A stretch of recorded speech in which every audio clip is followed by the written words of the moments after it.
el primer acuerdo. Y luego vieron cambiar. Ahora ya parece que hay paz en el sentido de que la motivación moral es absolutamente legítima y legal y constitucional. El asunto está en aún ir definiendo el asunto básicamente de la transcripción. El problema ya no es la oralidad de la decisión judicial, el sustento oral, sino la plasmación posterior. Algunos creemos que en muchos casos, principalmente en las decisiones ejecutorias que da un juez de investigación preparatoria, la motivación bastaría la transcripción de la ratio decidendi de la decisión oral, pues la transcripción integral de todos los sucesos, como lo requiere el último acuerdo plenario, terminaría por colapsar el sistema. Hemos de contratar personal para transcripción y estaríamos probablemente peor que la situación anterior. Okay. Mi posición personal, al margen del respeto que debemos al acuerdo plenario, que finalmente no es jurisprudencia, es un acuerdo plenario, en todo caso a la casación que ordena la transcripción, que esa sí debemos cumplirla estrictamente, que hemos de preferir el criterio que creo yo señala el propio Código Procesal Penal, el acta de y no el acta de transcripción. Ok, doctor, el doctor Merino, por favor. Doctor, sobre el mismo punto. Dígame. Le comento, nosotros sí hemos estado en los últimos 4 años en investigación preparatoria aquí en la ciudad de Trujillo y como es clásico entendible en la libertad siempre hemos defendido el respeto al basamento de este nuevo sistema. ¿Usted coincide con el doctor Loyola, doctor Merino? ¿Usted coincide con el doctor Loyola? En parte, pero quería ampliarle la idea en el sentido de que ya se ha establecido aquí en algunas discusiones académicas con los jueces de investigación y a la vez también tomando en cuenta nuestra experiencia en sala de apelaciones. El tema va más por un tema de practicidad, de operatividad del sistema, en el sentido de que si bien es cierto para los jueces de investigación nos es mucho más práctico ejecutar la resolución de manera oral y por el contrario, transcribir la respuesta a un documento es sumamente engorroso y como dijo el colega sería colapsar el sistema. Por otro lado, también a nivel de las instancias superiores, también es un tema de operatividad complejo. El hecho de que es difícil que las salas o los jueces superiores, por ejemplo, se pongan a escuchar todos los audios de la resolución que son en alzada. Y eso ocurre también, me imagino, en mayor medida en la Corte Suprema. Entonces, cuando nosotros hemos estado en sala de operaciones, nos hemos dado cuenta de que efectivamente ¿no? es complicado escuchar todos los audios de los colegas de primera instancia. Y a partir de ello, de esa preocupación aquí en La Libertad, hicimos el año pasado un evento con el doctor Jean-Paul Taboada, que todavía se encontraba aquí, en el que nos tocó exponer algunas soluciones a ese conflicto. El conflicto de controlaría la realidad a partir de la existencia de las actas, y ya en parte lo vamos a quejar doctor Loyola, porque la conclusión a la que llegamos fue la siguiente. Es cierto, no podemos transcribir todo. Hay resoluciones que se dictan oralmente que pueden llegar hasta los 40-50 minutos, que en papel serían cerca de 100 o más hojas. Pero sí podemos recurrir al sistema de el resumen de las ideas centrales de la ratio decidente del juez en el caso concreto.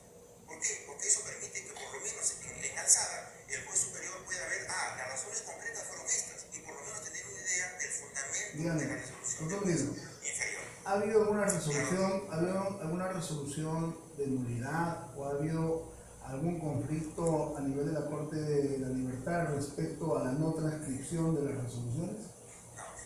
No, señor. Ninguna que conozcamos. Doctor Mendoza, ¿me copia? ¿Participa? Ok.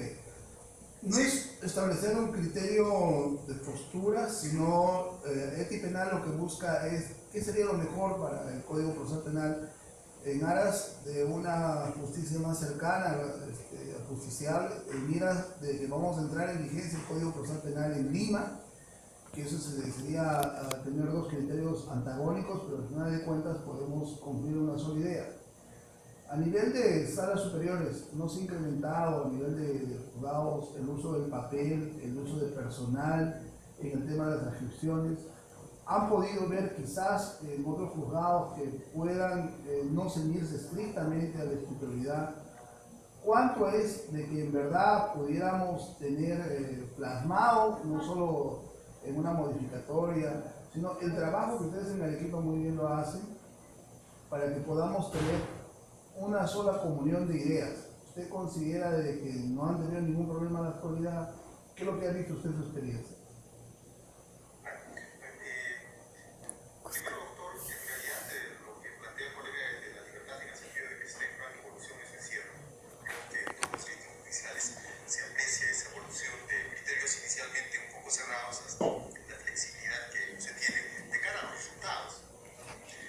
Es verdad que en un primer momento se generó esa suerte de contradicción, pero eso se ha ido superando, de tal manera que en este momento no es tanto el problema de la transcripción, no de las resoluciones judiciales, y esto sí quiero resaltar, es el problema más bien del provecho que se obtiene de la oralidad para optimizar el contradictorio.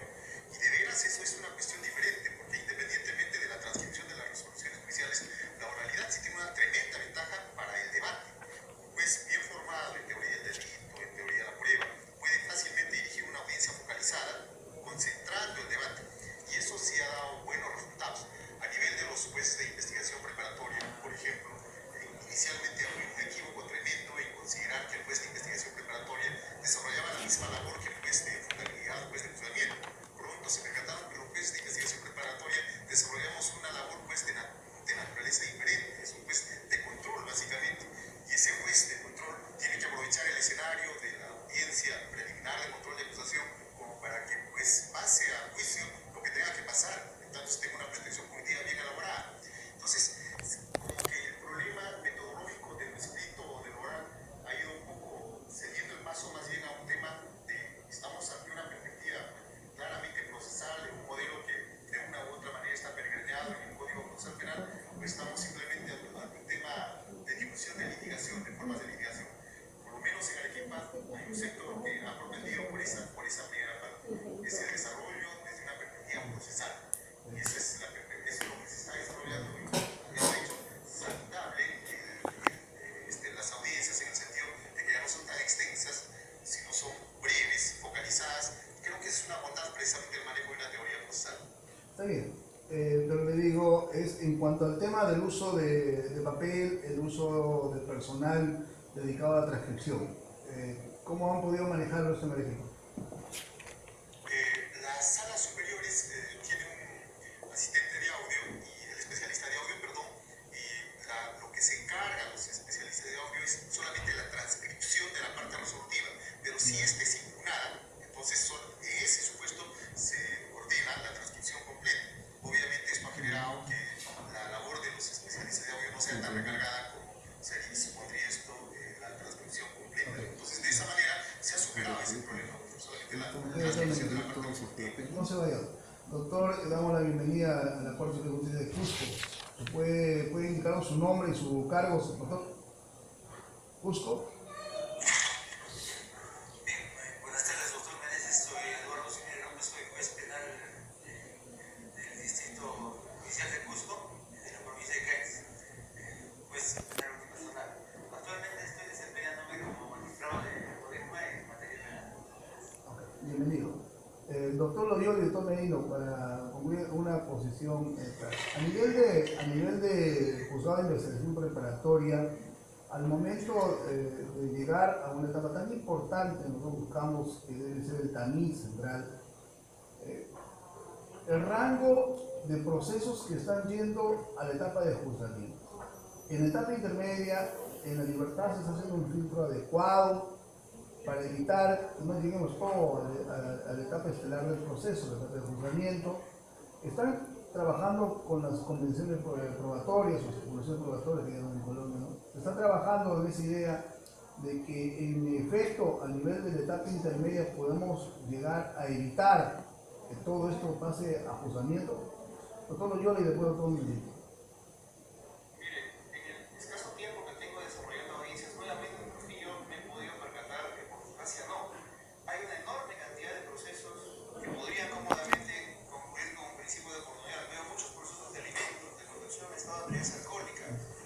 Lesiones culposas leves, y aun cuando en las audiencias que yo desarrollo de control de acusación de estos procesos, insto a las partes a celebrar el acuerdo de oportunidad en ese mismo momento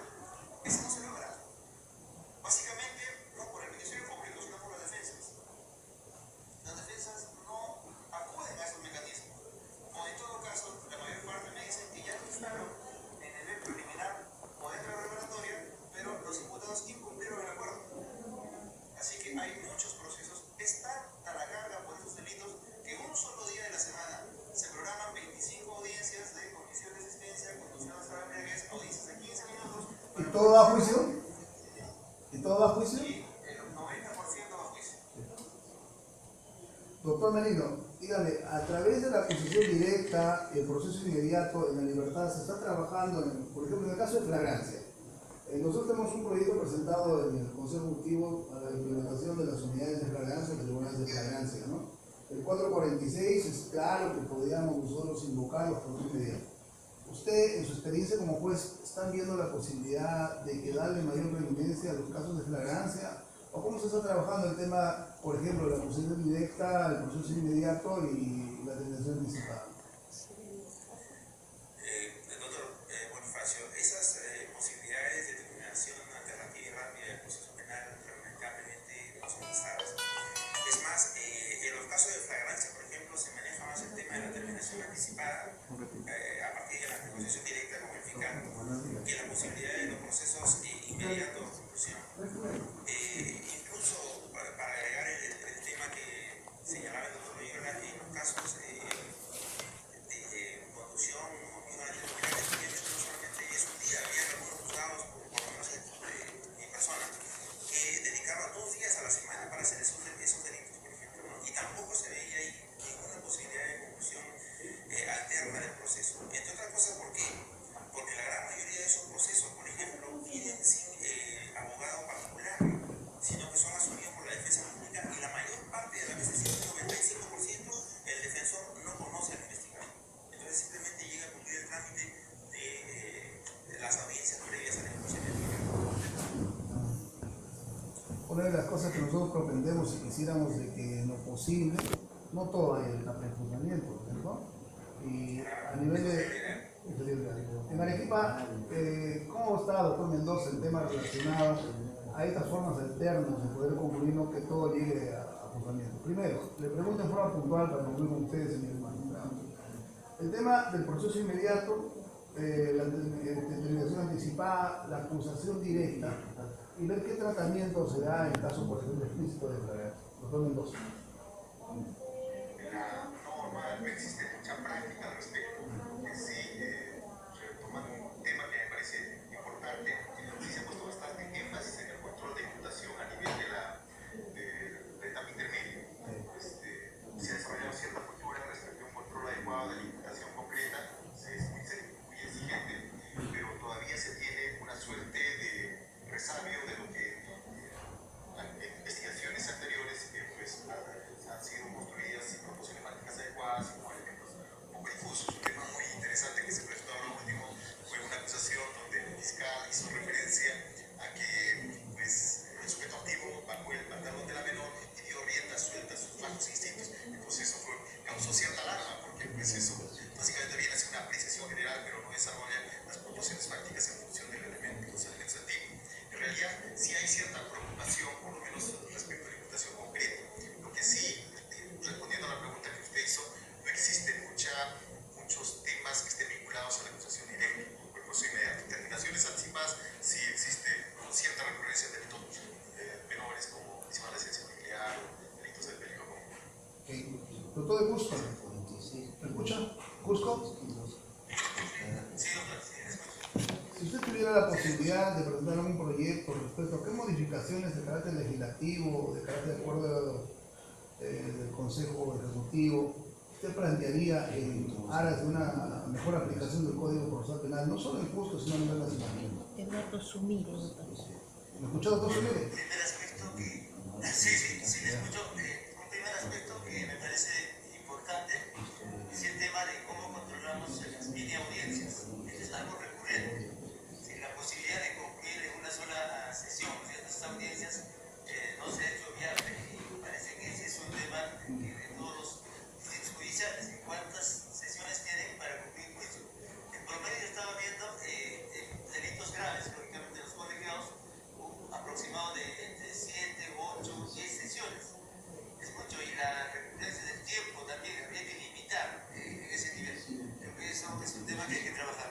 El otro tema, delitos ya menos graves, aquellos juicios unipersonales, lo que estoy viendo es que termina bastante con el sentido de conformidad. Entonces, ¿por qué no se trabaja la parte de la simplificación ya en las etapas, digamos, investigación preparatoria sea como terminaciones anticipadas o como principio de oportunidad. Y llegando a juicio es donde básicamente ya después de recorrer tanto, se acogen a la conclusión anticipada. O sea, yo creo que el tema de una actitud del juez, ¿no? Por ejemplo, es decir, ¿por qué tantas penas condicionales? ¿Por qué no penas efectivas, como plantea como una, digamos, un mensaje a los litigantes, en este caso a los imputados, para que busquen la forma de concluir más antes el proceso y no buscar el juicio a conciencia de sus enemigos? Ese creo que hay que discutir y conversar en términos de modificaciones. El otro aspecto que también veo bastante preocupante es el tema de la determinación de la pena. ¿Cómo se hace este control, por ejemplo, del tema de la conclusión anticipada de juzgamiento cuando el acuerdo, ¿no es cierto?, del fiscal y el imputado, por ejemplo, no satisface, digamos, en términos de proporcionalidad estas penas? ¿Qué posibilidad tiene el juez?